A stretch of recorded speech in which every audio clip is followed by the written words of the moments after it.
12, 13, 14 15 e 16, onde Paulo propõe uma transformação e nos dá um direcionamento, sermos transformados e experimentar a vontade de Deus, que é boa, perfeita e agradável. Essa transformação acontece em nossos relacionamentos. Nós vemos que o primeiro relacionamento que Paulo ele está preocupado em restabelecer nas nossas vidas é o relacionamento com Deus. Portanto, a carta de Paulo no capítulo 12, ela começa tratando e dizendo que nós precisamos apresentar ao Senhor os nossos corpos consagrados, falando a respeito de santidade, porque o próprio Deus ele diz: sede santos, porque eu, o seu Deus, sou santo. E ele traz também uma outra ideia nesse relacionamento, dizendo que as nossas mentes precisam ser renovadas.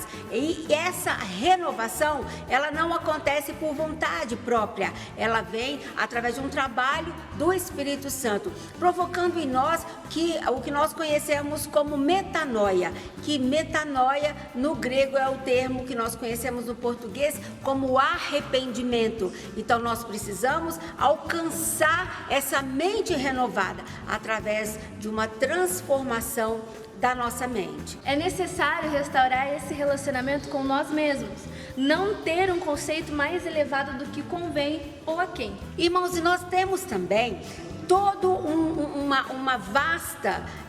não, tá nada disso. Nós vemos também que a preocupação de Paulo é que venhamos... Não, a preocupação de... Há uma preocupação de Paulo também em restabelecer esse relacionamento agora com os outros e não somente com aqueles que nós temos afinidades ou que temos um bom convívio, mas ele diz que nós precisamos restabelecer... Nossa, tá feio isso aqui. Vamos lá. Paulo também ele se preocupa em nos orientar com relação a nós.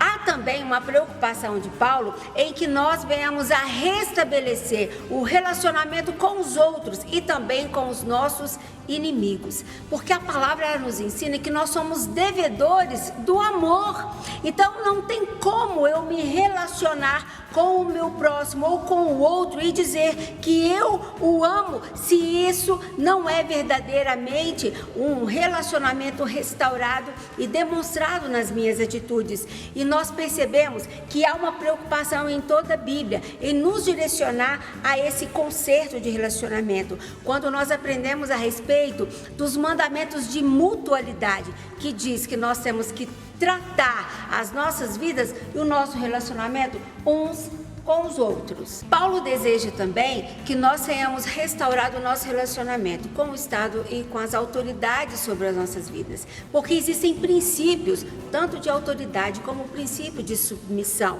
E nós percebemos que hoje em dia nós não lidamos muito bem com essa palavra submissão.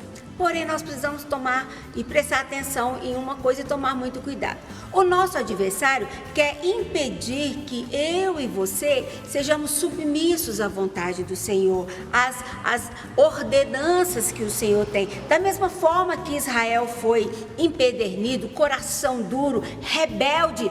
Então, o que o nosso adversário ele deseja? Que eu e você tenhamos também as mesmas atitudes. Então, o que ele faz? Qual que é a artimanha dele? Nós percebemos que o nosso adversário começa a tratar isso dentro de casa. Filhos que não são submissos aos pais. E de forma gradativa nós vemos os alunos que não são submissos aos seus professores, adolescentes e jovens que não se submetem às autoridades governamentais, adultos também que se rebelam contra os governos que são colocados sobre nós. E a Bíblia diz que absolutamente toda a autoridade tem a permissão de Deus para ser constituído. Então nós temos que prestar atenção que de forma gradativa o inimigo quer que nós nos acostumemos a uma vida de rebeldia e de insubmissão, para que nós não venhamos a depositar no Senhor não só a confiança, mas também sermos submissos ao seu direcionamento. Paulo quer trabalhar a nossa relação com o tempo. Estamos acostumados com cronos, segundos, minutos, horas, dias, semanas, meses e anos. Porém, Deus trabalha dentro do kairos, ou tempo oportuno, sabendo que Cristo voltará no kairos de Deus, que pode ser o tempo que se chama agora. Paulo nos orienta a tratar os fracos sem desprezo. Dai honra uns aos outros, sem julgar. Não julgueis uns aos outros, sem ofender. Não faleis mal um dos outros. Irmãos, a palavra diz: nenhum de nós vive apenas para si, e nenhum de nós morre apenas para si. Se vivemos, vivemos para o Senhor. Se morremos, morremos para o Senhor. Cada um de nós prestará contas de si mesmo a Deus. Nós encerramos então as nossas conversas ou reflexões a respeito da carta de Paulo aos Romanos. Sabemos que é uma carta muito complexa, que precisaria de um tempo maior.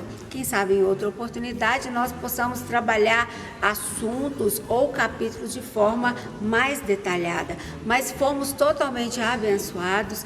A leitura da palavra ela é enriquecedora. A proposta da leitura e das reflexões é que a gente não pare, porque a palavra ela é o nosso alimento. Ela traz consigo também a nossa armadura, a nossa fortaleza e o conhecimento do Senhor em intimidade, em aproximação. Precisamos conhecer o Senhor e precisamos também fazê-lo conhecido. E percebemos que o capítulo 16, Paulo ele se dedica apenas em agradecer, em fazer saudações finais com relação àqueles irmãos que moravam lá e agradecer ao Senhor pela oportunidade. Da mesma forma, nós também agradecemos pela oportunidade que nos foi dada de compartilhar com vocês momentos tão preciosos.